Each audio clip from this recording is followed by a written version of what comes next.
to the Harmon Museum, Lunch and Learn for July. I am John Zimkus, the Education Director and Historian here.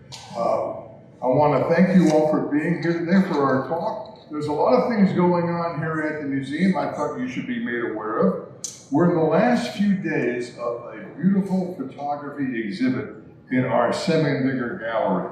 It is Wildlife and Wild Places.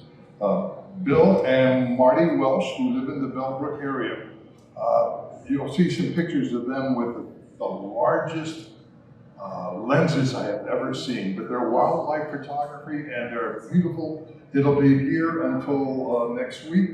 They'll be our closing. They were busy taking photographs when the exhibit first opened, so there is a free closing gathering this Friday at 6:30. Feel free to come, meet the photographers, and take a really good look at that beautiful exhibit. Now, they are going to be followed in a couple of weeks by Deja Vu by Two, which is photographer Scott Miller and painter Angela Meehan. And they also do wildlife photography. And that's going to begin on July 28th and run through September 9th. The opening night reception for them is actually going to be in the mid of their exhibit, and that'll be on August 11th at 6:30, and that too is also free. We have a camp starting next week, and it's a puppet camp, something new. It's run by Jennifer Adams, and it's open for students entering 4th grade to 12th, and they will be involved in creating hand, rod, big mouth, finger, marionette style puppets, and more. It's a 4-day camp, and it only costs $12. Students or children younger than that can also participate, but they will need to have a parent present with them. Well, for more information, contact the office here at the Warren County Historical Society. We have also a Golden Lamb Art Contest, combining us and, of course, Ohio's oldest continually operated business, the most iconic restaurant in Ohio, according to several sources, the Golden Lamb, only 2 doors north of us. We are celebrating 220 years with them, and we are having an art contest. First place is $500, second place $300, third place $100. They will be displayed in the lobby of the Golden Lamb. The exhibition, which will take place here, will be on October 27th. Applications are due by August 26th, so we have about a month and a half for that. But something to consider. So if you want more information on this, once again, contact our office. As far as lunch and learns go, we have quite a few set up. Next month, on August 16th, our speaker will be Kim Villalba, and she'll be talking about Civil War women forged a path.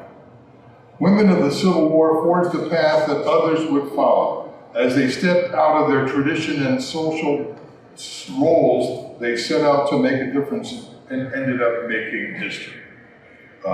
Kim is a leadership and historical trainer, author and speaker. She designs historical programs, and she will be our speaker. On Wednesday, September 20th, our speaker is Alejandro Alex Villalba. Now, his last name sounds familiar. It's because he's married to our speaker from August. And his topic will be Until They Are Home, using forensic science to account for our MIA military personnel. He is a military historian, and he is also an expert on several aspects, and he personally is involved in MIA identification, and he's working on a book about the U.S. Air Force during the Vietnam War, and he will be our speaker. Come October 18th, Jeannie Doan, our assistant director, who is currently working on the table behind you, getting your food and beverages ready. She'll be talking about Color Our World, a short history of dyeing in textiles. how finding dyes for material often caused conflict, often became very expensive, and how the world actually got kind of crazy finding a way to dye material. On November 15th, our speaker will be myself. I'll be talking about the first Armistice Day. Armistice Day, or Veterans Day as it is now called, is the end of, celebrating actually the end of World War I.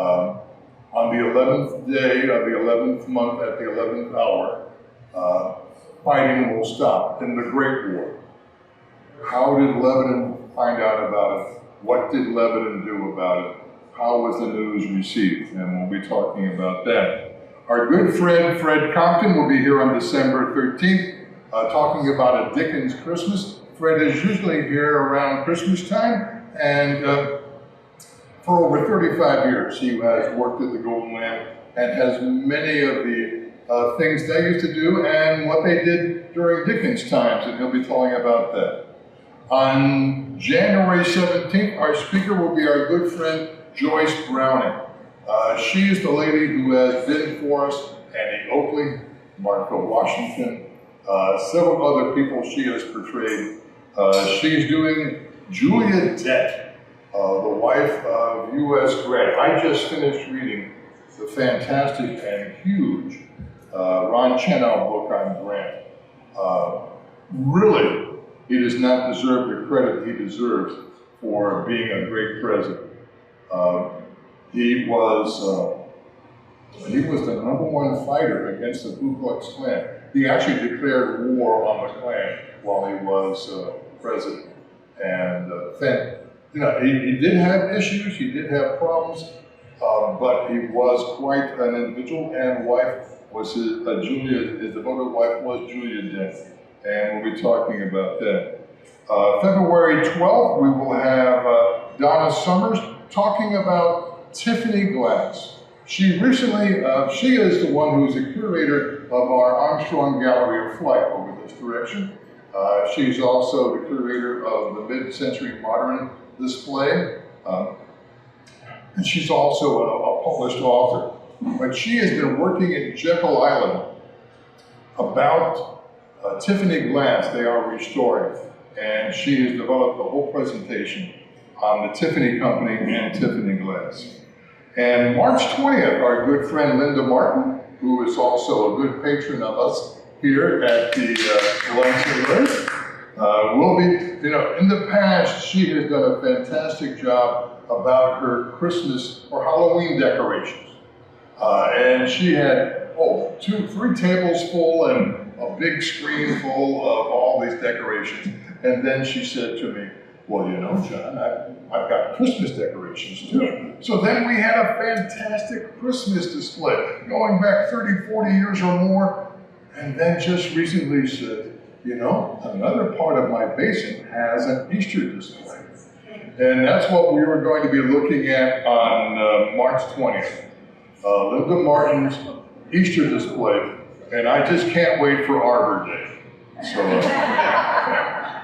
So that's what's happening in Lunch and Learn. I want to remind you that with your attendance here, there is free admission to the museum, which includes the photography display. Also, there's a 10% discount at our gift shop, so something to think about. And we'll be introducing our speaker in about 15, 20 minutes. And so I hope you enjoy your meal. Welcome once again, ladies and gentlemen, to the July Lunch and Learn of the Warren County Historical Society's Harmon Museum. Our speaker today is Tom Calarco. He is a writer and historian of the Underground Railroad. He has written 8 books about the legendary network, including the Underground Railroad and the Adirondack region, which he won the 2008 Underground Railroad Free Press Award for advancement of knowledge on the Underground Railroad studies, and the search for the Underground Railroad in South Central Ohio, which we do sell in our gift shop, which was published in 2018. Originally from upstate New York, He holds degrees from St. Bonaventure University and Iowa State University. He first wrote about the Underground Railroad over 30 years ago in Warren County, New York. His latest book, and the topic of our talk today, is the recently published A Higher Law, The Life of Orson S. Murray. By the way, he will be selling the books here for the special price for us of $18. And starting today, they will be available on Kindle for $6.95.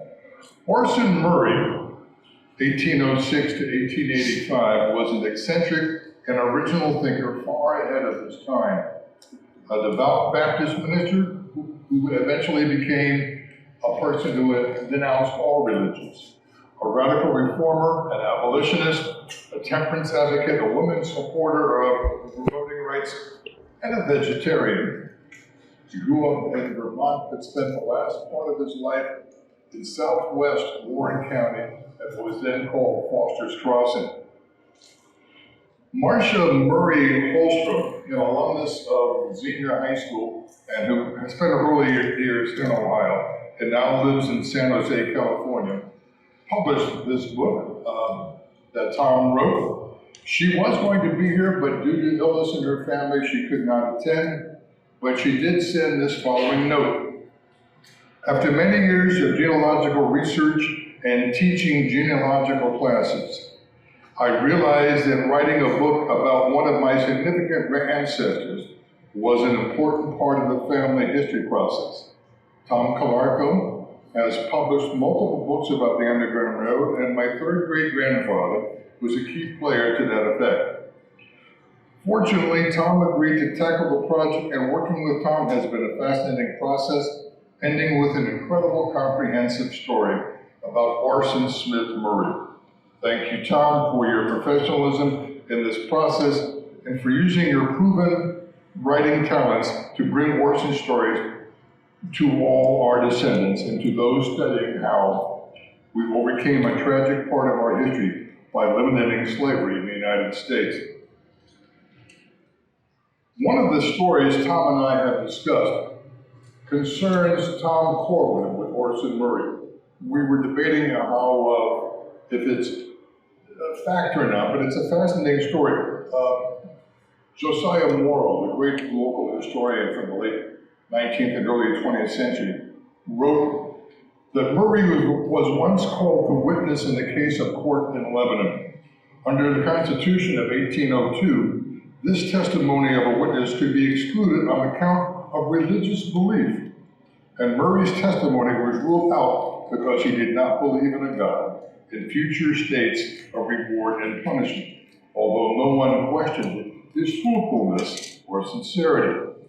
As he was leaving the courtroom in just indignation, Tom Corwin touched him on the shoulder and said, "Old friend, go home, shave, shear, turn hypocrite like the rest of us, then come back and your word will be just as good as ours."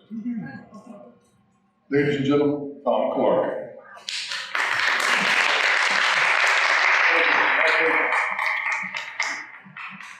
Testing. Oh, well, that was a very nice intro, John. Thank you. I want to thank John and Michael and the Historical Society for having me here today. And Marcia wanted to send out her regrets, disappointment about not coming here. But this book wouldn't be possible without her and her devotion to, the life of her ancestor. Which, this is the first book ever written about Orson Murray. So, who was Orson Murray? Well, you'll find out in these slides he was a combination of Ben Franklin with his love for science, of Thoreau with his love for nature, and Karl Marx with his hope for socialism, and also Elizabeth Cady Stanton, because he was a big supporter of women's rights. And he came out early on that. So, Orson began life in Orwell, Vermont. near the Lake Champlain, not far from, you know, right across from the New York State border. His uncle Ebert was a pioneer, one of the first settlers in Orwell, and interestingly enough, his uncle was the founder of the Orwell Baptist Church. And this is very important because his lineage, they were prosperous farmers in Vermont, and it enabled him to move forward. And during his youth, in fact, up to his mid-20s, Orson was a farmer. He just basically worked on farms, and he was, you know, he was a pretty strong person. He was tall, and he had a powerful physique. His son in his memoir said he used to, even in his later years, he used to get exercise by using an axe, cutting down trees, which is kind of interesting. So he was a very virile person. And I think he struck fear into some people because of his looks and his powerfulness.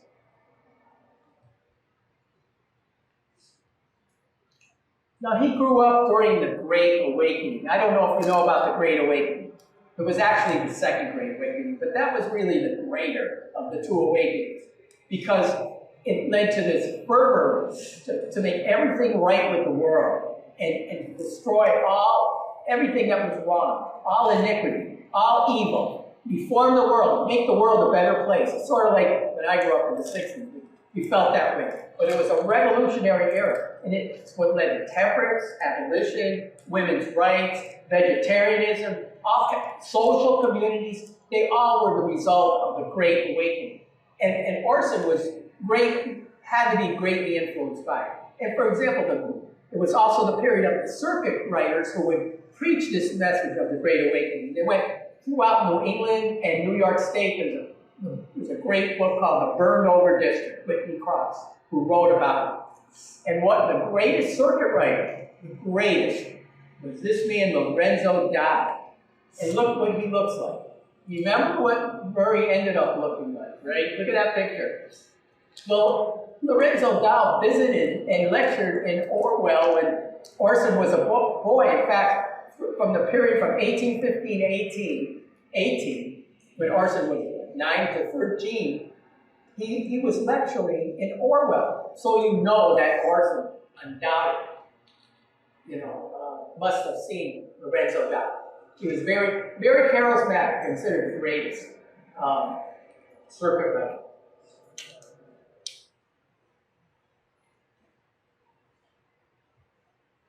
Now, Orson ended up with 9 kids. He got married in 1827. His first son was Carlos, born in 1828. 9 children, several of them died, as you can see, during his life. Which was you'll see, a great tragedy of his life. And it turned his life around, having these children die.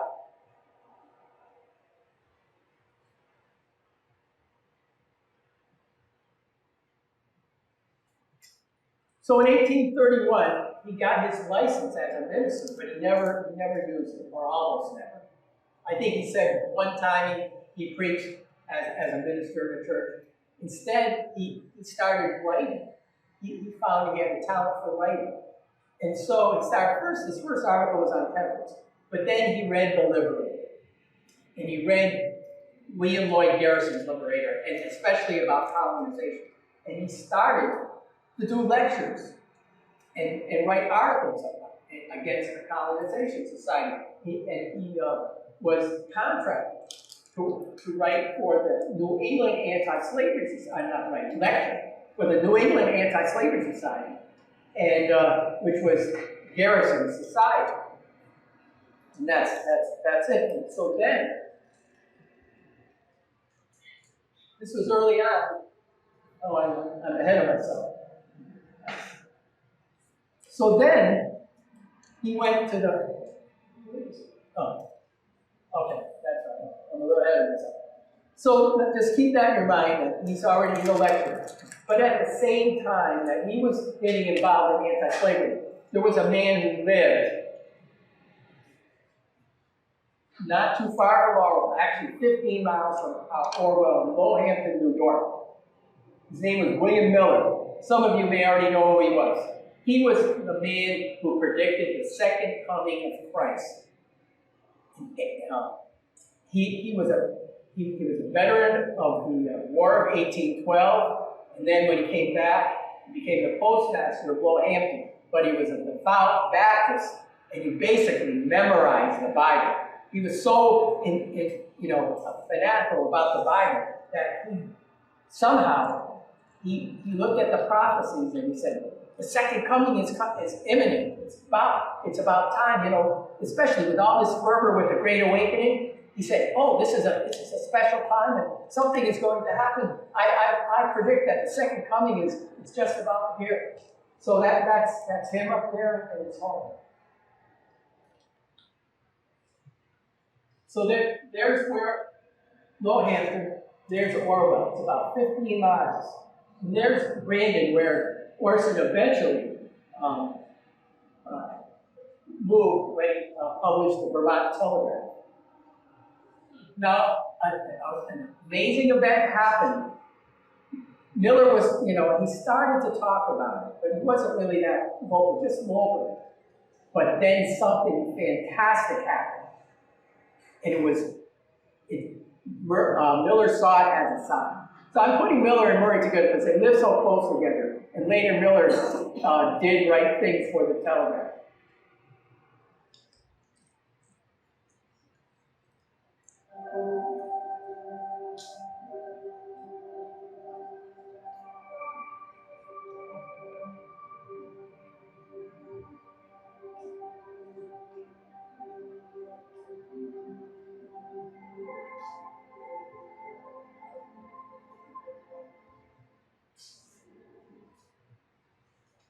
Now that event, that was considered the most spectacular spectacle of shooting stars in recorded history. It occurred in 1833. Let's see, you'll have the date here. November 13th, 1833. For more than an hour, and that picture was a representation of it. For more than an hour throughout the Northeast, from England, New York, as far down as Virginia, Maryland, to even Ohio. It was just constant shooting stars. Just imagine, if you're William Miller and you're predicting the second coming, whoa, this is a sign. Because prophecies always talk about celestial things, right? And so he said, this is a sign. I am right. The second coming is here. So anyway, in the meantime, Orson, not long after that, went down to New York, or Philadelphia, and he was part of the formation of the American Anti-Slavery Society, which was so important in actually ending slavery. It was very important in the Underground Railroad, too, which I'll talk about later. But you can see he's the only one from Vermont. There he is up there. So when he came back, he started doing lectures locally, forming anti-slavery societies, and he also was the organizer of the Vermont Anti-Slavery Society, which was the first state anti-slavery society in the country. Orson, as you can see down here, he was the secretary, which was usually the corresponding secretaries were after the president, the most important people in those societies at the time.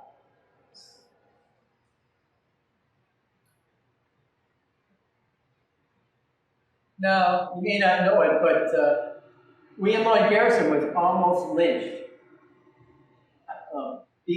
by a mob in Boston.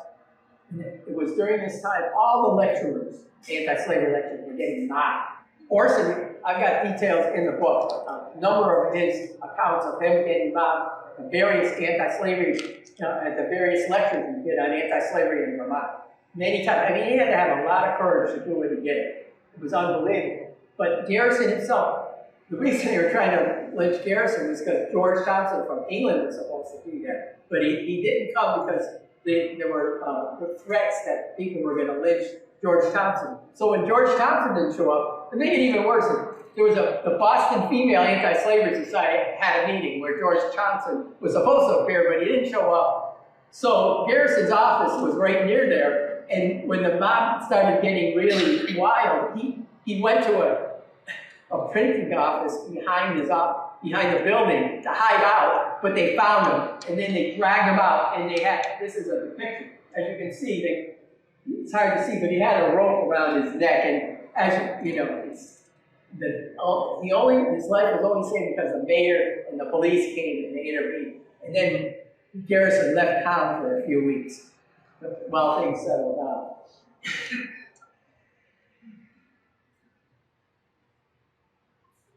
So Murray, what happened was that he was a writer and he had support. I think from his family that helped him with finances in purchasing land in Brandon. And he also, but the most important thing, he had the support of perhaps the richest man in Vermont, John Conant, who lived in Brandon. And he was the creator of the Conant stove. But this is the Vermont Telegraph, a picture of it. Actually, that's not the original one. His first paper came out in October 1st, 1835. And there's a Conant stove. And his son also, Charles in his memoir said that they actually brought a Conant stove from Vermont to Ohio, so they had it in Ohio, the Conant stove. That's how successful that stove was throughout. And this is how that area became prosperous. They had iron ore deposits, huge in that area. And here, this is an example. There were many blast furnaces. So he had the raw materials, to create these stoves, and became very prosperous. John Conant had it. But the other thing about John Conant, he was one of the elders of the Baptist Church in the state. He was a leading figure in the church. So he was very instrumental in Orson getting being able to publish the Vermont Telegraph. So this is Orson's home in Brandon. It still exists. A local historian sent me this picture, Kevin Thornton. Pretty interesting. Still there.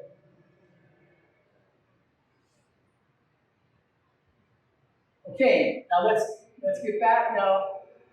William Miller, he's gaining popularity. He's starting to move the town from the locality and lecture. And he said, they threw the doors open to me, and everybody wanted to hear William Miller now.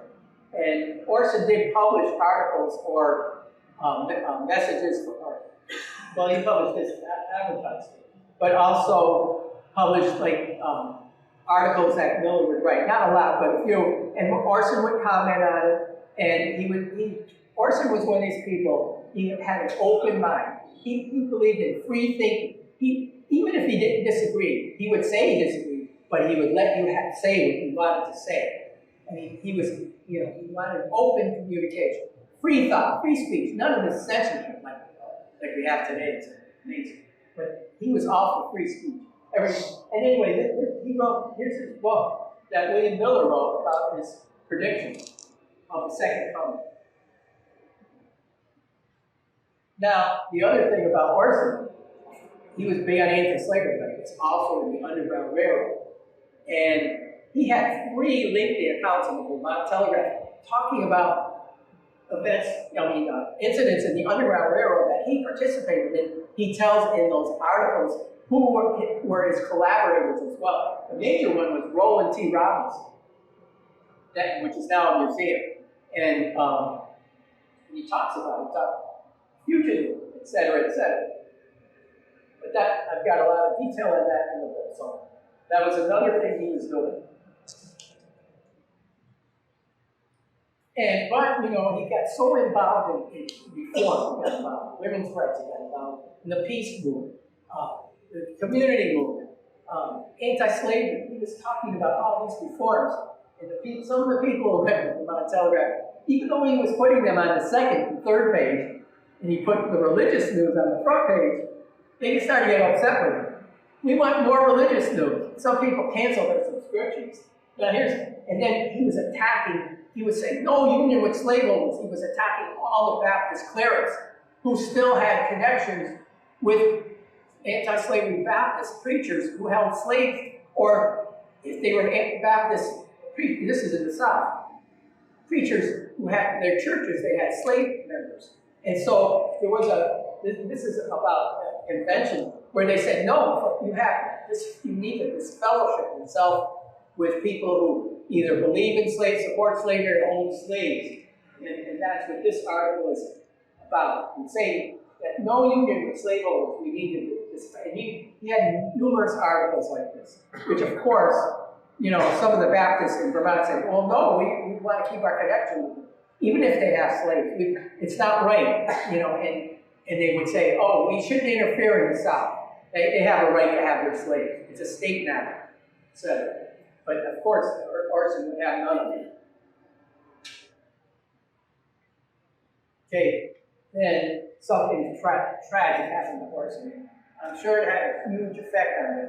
Not only was he getting all this bad, negative feedback from people in Vermont about the newspaper and his reforms, but first, his 6-year-old daughter drowned while he was at the office and his wife was away with the oldest son getting supplies at a local town.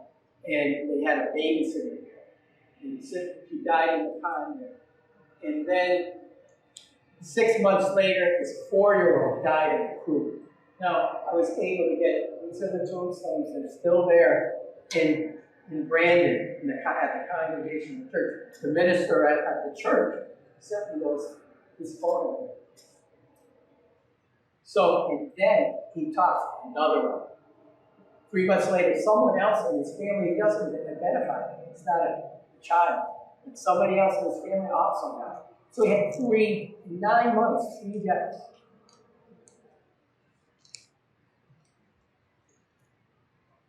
Then, the leadership of the Baptist Church in the States said, no, we're terminating our connection with the Vermont Telegraph. We're going to publish the Vermont Baptist Journal. We did this in secret. We later found out. And John Conant, his big supporter, was one of them. And so then they issued the Vermont Baptist Journal. This is 1842 now. Those deaths were 1839, 1840. But as you can see, things were gradually changing for Murray, and more and more people were opposing it, especially as it became more and more of an infidel.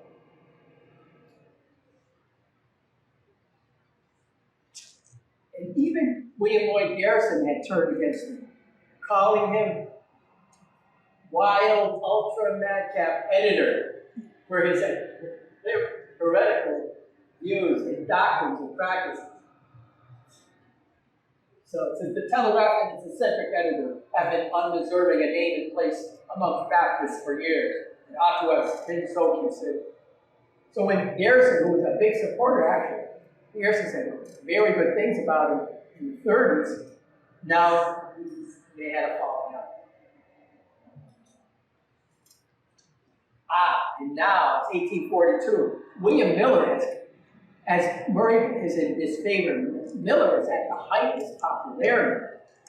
And they've even issued a newspaper, Signs of the Times, Joshua Hines, that's coming out. So people are seeing this newspaper.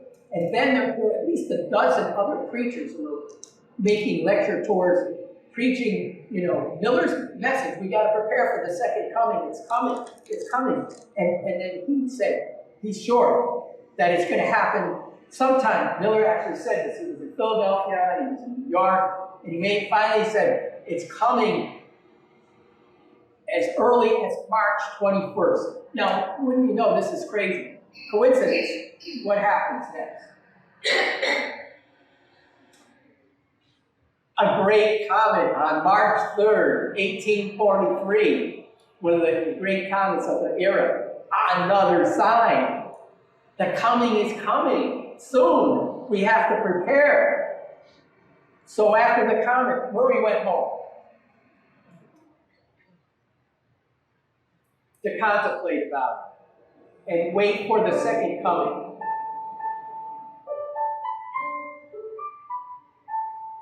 But the coming never came. And what happened then, all these people that were following said, oh no. Murray said, well, it might occur as late as 1844. But he was devastated. It didn't occur. And we know today, the Seventh-day Adventists, right, it formed at that time. It's still a denomination, and they're still waiting for the second coming.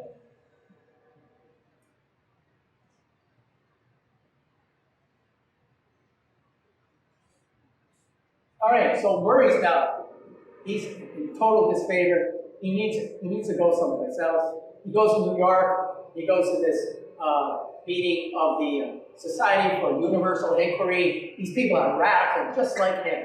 Reformers. They want to change the world. Valentine Nicholson and Abram Brooke are two of the leading members. I'll talk about that. So he says, I'm going to get a new newspaper. I'm going to move. And it's going to be called The Regenerate. Evil, ignorance the evil, knowledge the remedy. That's what Arson said. Knowledge is the remedy.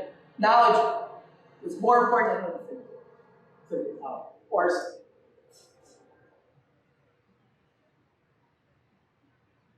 They're in New York. Moved to New York. They actually moved to Brooklyn. You could take the ferry, short ride, and go right into Manhattan. And that's where, that's where he located his newspaper. He made a lot of connections in New York because, it's a more intellectual place. So his largest subscriptions to the Regenerator occurred when he was in New York, but he kept his subscription list when he moved to Ohio. Now, to make sure we get this right here, what happened was that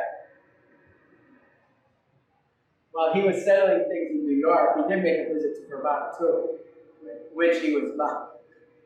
He was mobbed there when he went back to Vermont, but his family, they got packed up all their stuff and they went to Ohio. And they went to Prairie Home, which actually is New Liberty, Ohio. It's not far from, between north of Dayton and to the west of Columbus, up in that area. Prairie Home, it was a socialist community. There was this big socialist movement that had occurred. They were popping up where it was some in Ohio, Massachusetts, Indiana, and like 70 or 80, I don't know the exact total. He wanted to be part of the socialist movement. This is the way people can live in harmony and peace, and we care for each other. We don't care about money. We all work together. We all share. That was what Orson was all about. He was like Karl Marx in a lot of ways, because he wanted a social life. The greatest good for the greatest number. That's what socialism is. So that was like a Prairie Home. However, his family was at Prairie Home, but during the course of when he was moving, when he was getting things settled in New York, Prairie Home dissolved. And Prairie Home, by the way, the founders were Valentine Nicholson and Abram Brooke. They put up the money for it.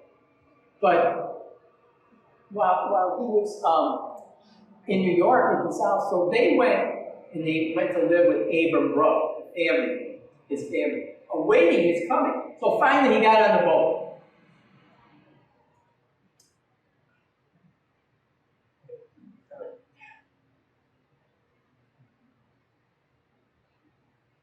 So he got on the boat and he went up on deck because he was getting seasick. And he fell asleep. And I was going to read some of this because he fell asleep and then he woke up. When he woke up, the ship was tossing in the waves as a ghoulish gale gusted over and howled. Water splashed onto the deck and blew him across. The careening ship was riding up mountains, waves, and down roller coaster paths on foot and continued to laugh at him. He reached for a dangling rope attached to the deck and held tight. It felt like the boat would capsize at any moment.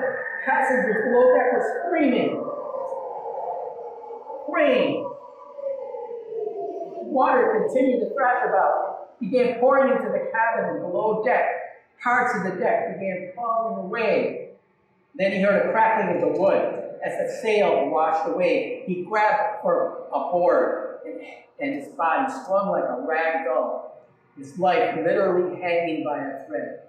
And somehow he survived. Though 89 people died in this storm, many other boats capsized, and 3 people. He watched, actually, he describes it, he watched a young girl who swept overboard off into the ocean from his boat. 3 children died from his boat. He swept into the ocean, into the lake. So it was history, one of the worst storms in the history of the world. Imagine that's another horrible conflagration that happens. So he barely survived. And he lost almost everything. So then he picked up himself and he had relatives. His parents had moved to Western New York. He visited them, he visited relatives, and he had supporters, actually, in that area who were subscribers to the Regenerator, and he gave him some money to help him get back on his feet. And then he traveled to Ohio. But he didn't get there until a month after the shipwreck. And when he got to Ohio, he took the train from Cincinnati to Fruit Hills.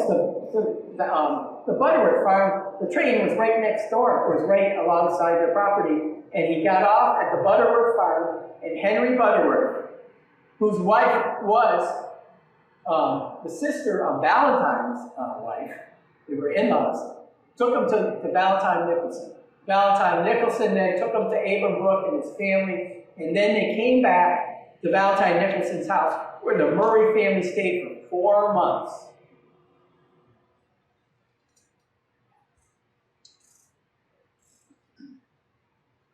And he published his first Regenerator on Ohio. I don't know if you can see it. Harveysburg Learned Commune was still at the Nicholsons.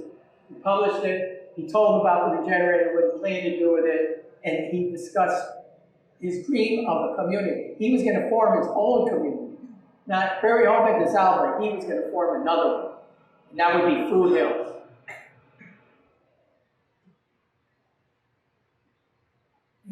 And Fruit Hills was right across from Governor Morrow's mill. And that's a picture of Governor Morrow's mill. Jeremiah Morrow. And they became good friends, actually. He was good friends with Jeremiah Morrow. There is the first Regenerator from Fruit Hills, April 14, 1845. And then became Regenerator, lasted for 9 years, but many twists and turns.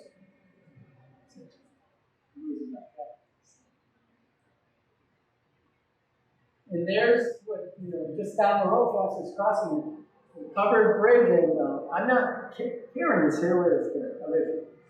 Karen, do you know exactly, I know it's circa 1850, do you know exactly when it was? It was built in 1836, 1836. wow. I didn't realize it was that. But anyway, that's what it looked at the time. That's what it looked like. And now, if you know the Monkey Bar, there's a bridge there.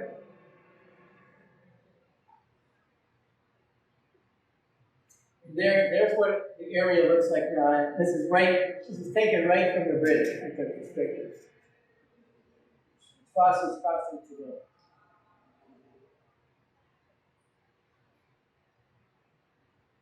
There's Fruit Hills. Actually, it's a picture of Fruit Hills today, without all the telephone wires and everything. I asked them out, and then I did a real idealized portrait of it from the photo. Fruit Hills. But it was fruit, all kinds of fruit in that area. All these fruit trees were planted, and he's always talking about strawberries, pears, peaches, and apples. And he was a vegetarian, right? And he also formed the community. When he went there, not only was his family there, but there was 10 adults that also went. One of them was Pennant, I guess he was the only one I could find. The names of them are in the book, but he was the only one I could find a picture of. And this is 1846, about the time he probably was there. Pennant, I don't know, Pussy, Pussy, I don't know. No matter how you pronounce it, it would be banned on mine. But anyway.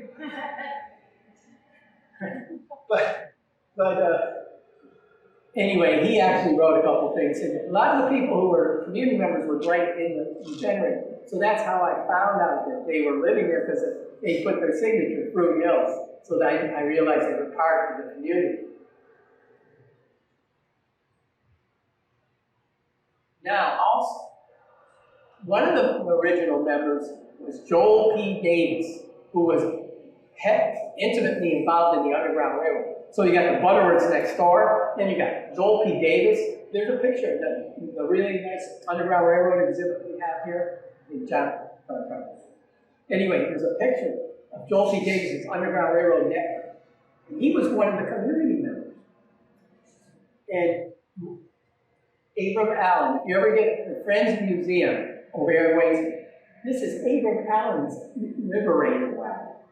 And supposedly, he helped more than 3,000 fugitive slaves. And a lot of his collaborators wrote into Wilbur Seaver about it. Now, this shows you how connected Valentine Nicholson was.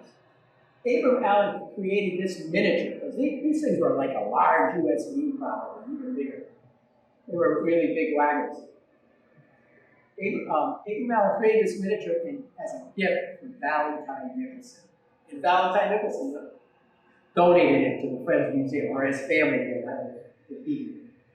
Anyway, it's interesting. If you ever get to go to the Friends Museum, you can actually see it.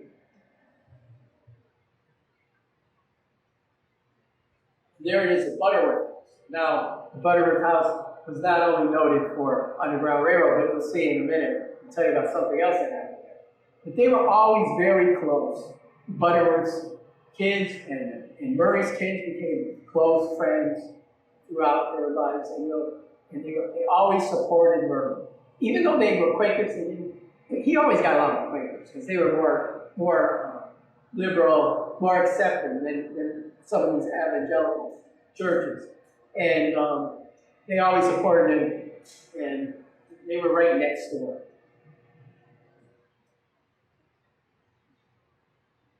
And the infamous witness, we talked about it, he couldn't go, he wouldn't swear in the Bible, so they wouldn't allow him to speak. And that courthouse is still there today, right? It's the Warren County Job Service. Still there today. And I got a whole chapter in the book. Murray discussed it in the Regenerator we have. So you can read that in the book. And he was into all kinds of things. He was really obsessed with Sylvester Graham. No tea, no coffee, no alcohol. Forget alcohol. Unmalted bread, he talks about. He was a vegetarian. No salt, no stimulants at all, no sugar. It was very bland. It's like, that's why I got the graham crackers. So it was in memory of Orson, the graham crackers. Because the graham crackers are kind of based on Sylvester Graham's book. But anyway, the Border Crew Germans very, very strongly believed in the water cure. And it involved use of cold water. He wanted cold bathing. And he believed in these things. Now, whether Orson was right or wrong, that's what he believed. And he actually had second thoughts on it when he started to become sick. And you notice the name, Joel Shue. Joel Shue is important in this time. He was the editor. Now, this is really important. To me, perhaps the most important thing that happened in Orson's life, we'll see in a minute. His son, Carlos Orson Werde, is like the second coming of Orson, only better. He wrote a bunch of articles in the Regenerator. He was very eloquent, he had a kind of compassion. When you read his articles, he had a kind of compassion. I think that Orson was kind of like hard, stern, and Carlos was kind of soft, and like did have health problems. And so they sent him to New York, and he went under the care of Dr. Shu, and he recovered and came back, right? So what happened is, but then he started to get sick again, and Marcina, his brother, who was a year younger, said to Orson, he's getting awfully sick. We got to do something about it. So they sent him again to New York.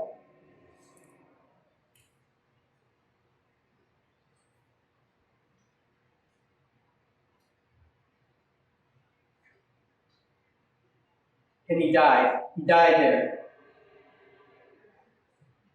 And he wrote the following. He did a special Regenerator extra. And it was about Carlos and people writing in, talking about Carlos. And he wrote, at this point, the little brother of the deceased, who is selling the type while I am writing, tells me the space in the extra is about filled. The momentary feeling is that of discomfort at being arrested and limited by such a circumstance, but there is no way of avoiding it that I see now. I would have spoken briefly of other qualities, of his far-seeing in tracing causes and effects, of his living in advance of the existing generation, of his views of the deceased and the disordered condition of the mass of human beings in their present ignorance and mistreatment of themselves, of his symphony with all living things, of his freedom from bigotry, from the impositions of superstition, and from the fears of the unknown. But I must speak of his dying and stop in the present. He was totally devastated. He would be speaking about Carlos for the next 7 years in the newspaper. He would constantly bring up Carlos. It was a devastating thing for Carlos. It was, as he said, it was hard for me to let go. He never let go.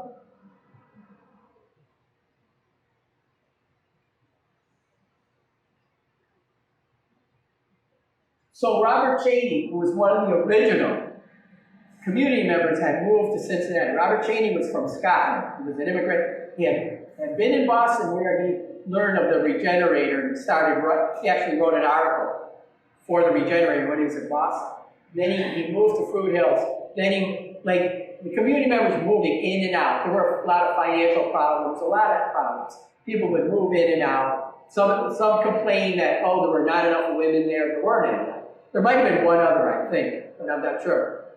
Anyway, so they were moving in and out, and finally it just became the Murrays. But Robert Cheney was close to Carlos. He wrote some things about Carlos. He moved to Fruit Hills for like 8 months. He wrote 22 articles. I think he was like filling in for Carlos and trying to help Murray, get himself together. The Regenerator was bi-weekly, but after Carlos died, it became monthly. It was devastating. Now, one of the things was animal cruelty was a big thing because, they were vegetarians. And he wrote about the consumption. He had a visit to New York. And this is really graphic. I got it in the book. He talks about a slaughterhouse in New York. Oh my God. It's very strong. Robert Cheney was unbelievable. He'd write things that sounded just like Orson, but it was under his byline. And in fact, there's a really good poem I'm going to show you later about Fruit Hills that Robert Cheney wrote.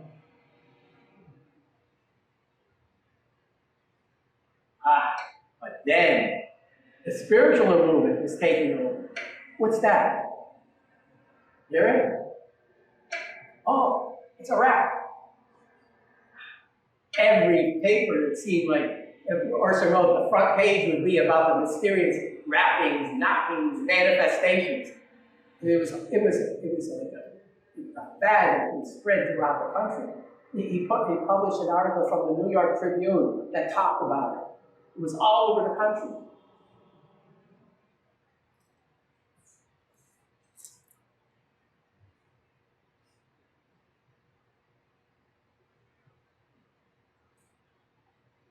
So anyway,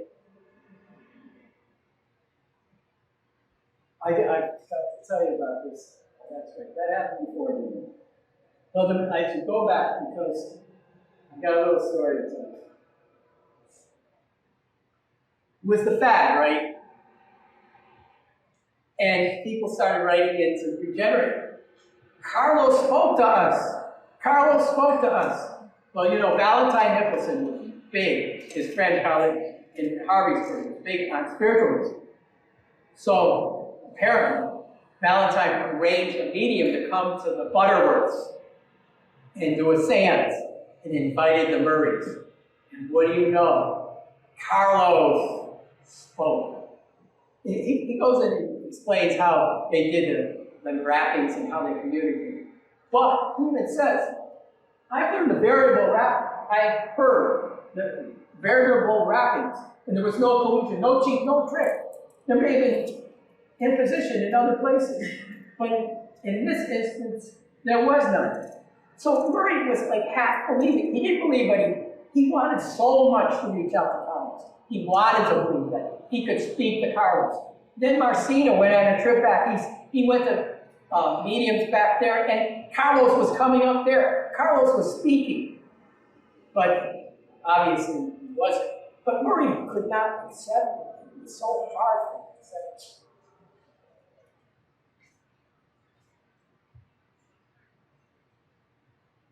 So then he became very sick, and he writes in the December 1852 issue that he was near death. And then it was reported in other papers about this. He was near death. He talks about he had to start eating meat again because he was so weak. And he goes into detail about this. He says how feeble he was. This frailty is confined him much of the time for upwards of 2 months. There were missing issues of the Regenerator. No Regenerator to be published. A couple months at a time. So what happened was that the Regenerator started kind of like peter out. There were only 8 issues in 1853 instead of 12. In 1854, 3 issues. And he said that he's going to do a new newspaper and call it Murray's Review. In October 1854, he published Murray's Review.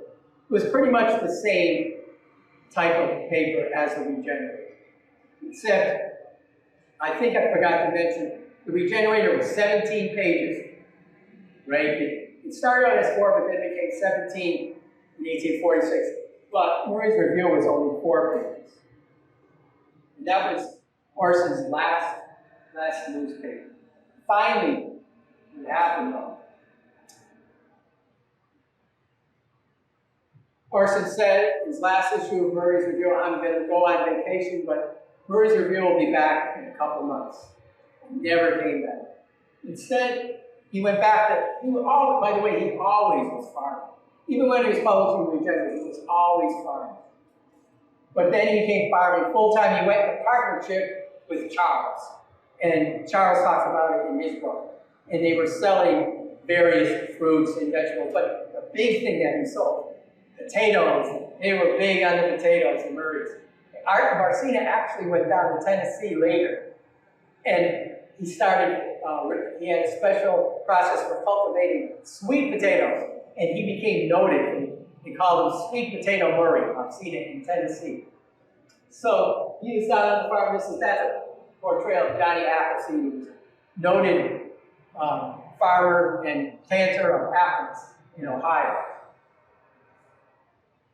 And there's an article actually in the Regenerator about Johnny Appleseed that Morrison did.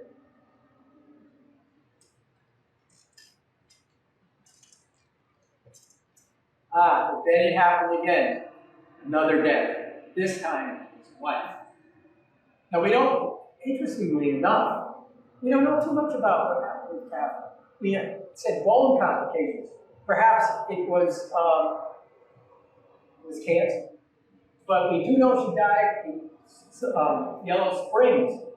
And there was a water cure treatment center there, Glen Forest Water Cure. So I'm sure that's where they sent her for the water cure.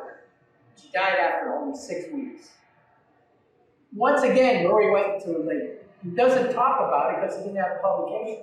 But he ended up at an infidel convention in New York, and they reported that he was dying. He said he was dying. He was so, obviously traumatized. His wife died, and it took a heavy toll on him. But he recovered. He began writing again. He started submitting to the Liberator, and William Lloyd Garrison, I guess, said bygones be bygones, sort of, and started publishing his articles about the Civil War. And then he talked that the struggle of the war was also about the Civil War. And he criticized Lincoln and William Seward and how they were, how the war was progressing and what they should do, etc. And it's in the struggle of the hour. He delivered it at the Pike Opera House. And not only did he deliver it, a year later, Wendell Phillips came to town, and he talked about the war and Lincoln, etc. And Orson was one of the people, because he had been corresponding with Wendell Phillips for years. And George Charles even said he had a picture of him, signed picture of Wendell Phillips. Well, anyway, Murray went with him, sort of he was 5 other people. They sort of, because they were afraid of him getting mobbed, and he was not.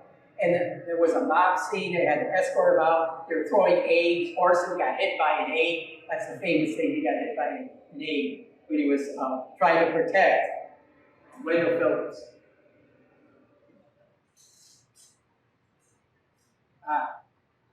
And then, who knows how this happened? Lydia E. Jacobs, he married. She's from Chester County, Pennsylvania.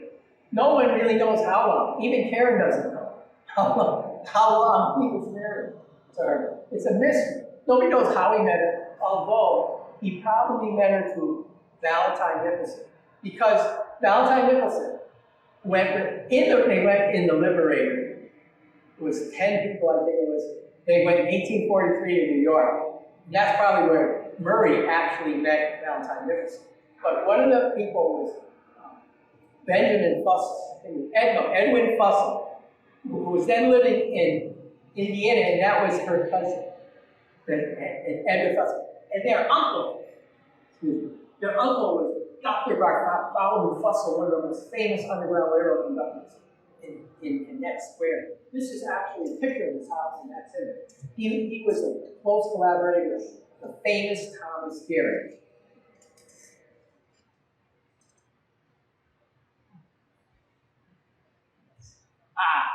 I got a lot on this. I mean, this was the 30th year anniversary of the American Anti-Slavery Society. Orson heard about it. He had to go to New York. He went to New York. He was all excited about it.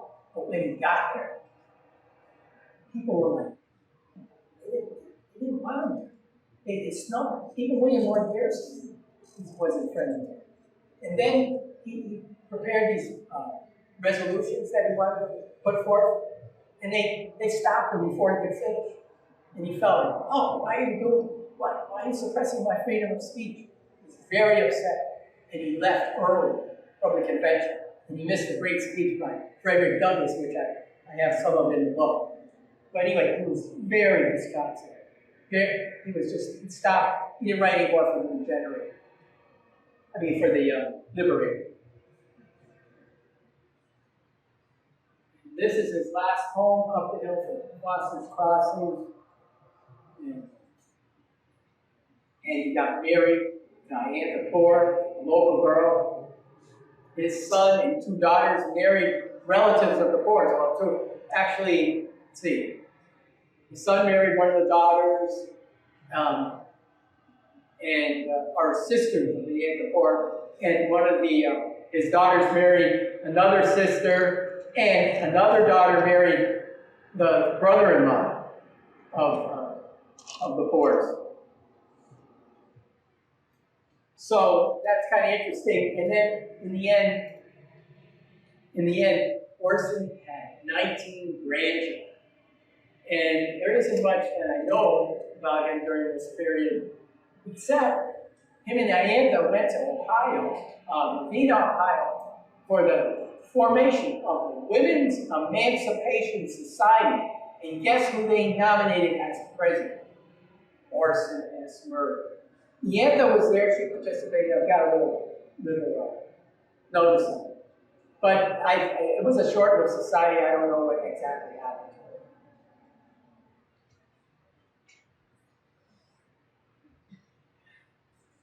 it. And so this is William Ford Henry Kelly. They had this corn grinder, so they were very successful. And so as you can see, they were pretty well-to-do. They were prosperous. So he was living pretty good. He was, you know, Marcina also had all these properties. And Charles was doing well. So he was pretty comfortable now.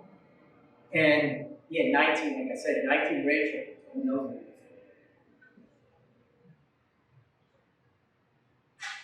Now, I'm going to read this poem. It was by Robert Cheney, but I think this tells you what life was like at Pruitt Hills and what the philosophy of Orson. Heaven in this life. This world is bright and beautiful, none else for us so fair. And were we true and dutiful, we seek no heaven elsewhere. When superstitions chains our ribbon and freedom we enjoy, then will no vain false hopes of heaven, nor fears of hell annoy. When to ourselves and others true and true to nature's laws, joy and content will then ensue, as effect follows cause. Then jarring discord sound shall cease, and passion's deadly strife. Then will the world be filled with peace, and heaven be this life. Now that was his philosophy.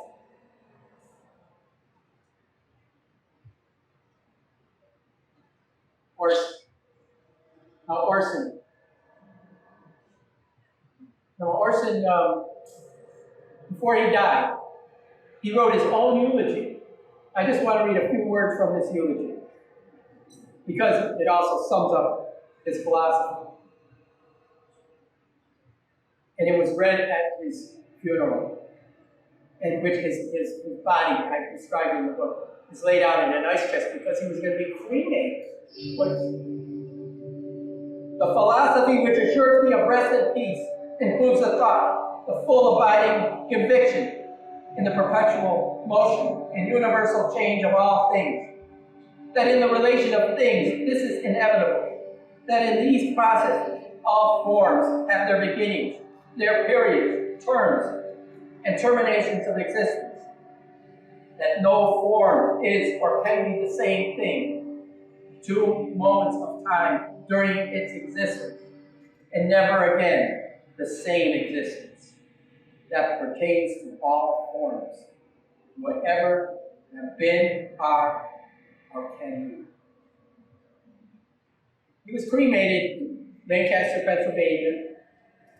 They took him on the train. Charles went with officials of the Cincinnati Cremation Society, which was building a crematorium. And I think the one in Lancaster was one of 2 in the nation, maybe the only one. But he was either the first or second, I hear various sources, person cremated in Ohio. And of course, that was a statement by him. Whatever have been, are, or can be, that's it. Life is over.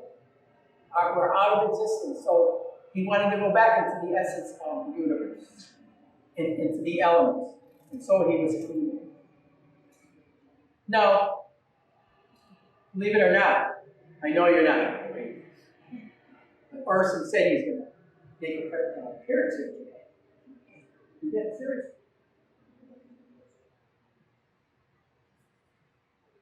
He is. Oh yeah, his grave, I forgot to tell you. His ashes were spread at Union Cemetery at his wife's grave. Lo and behold, here he is.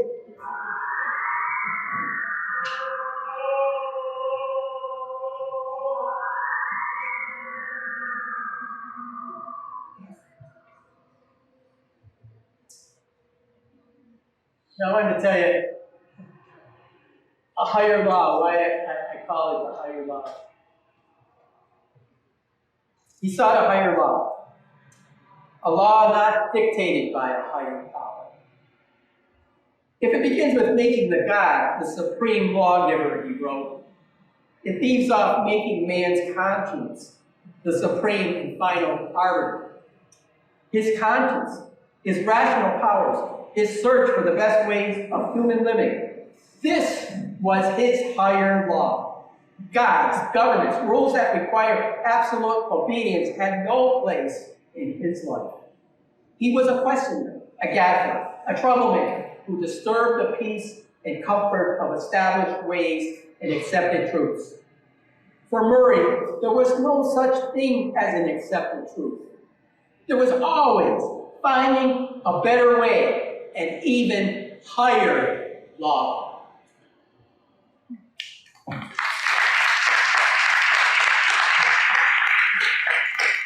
Thank you very much, Tom. Does anyone have any questions for Tom concerning Orson Murray? Tom will be selling some of his books on Orson. We also have in our gift shop the Underground Railroad in South Central Ohio. I would suggest you also visit our Underground Railroad display in the bottom level of the museum, because he showed you the transcript of the Anti-Slavery Society. We have an original copy of that on display. And we also have a photograph of Orson and also that of Valentine Nicholson and several of the other places in our award-winning Underground Railroad display. Thank you so much for coming, and hope to see you next month.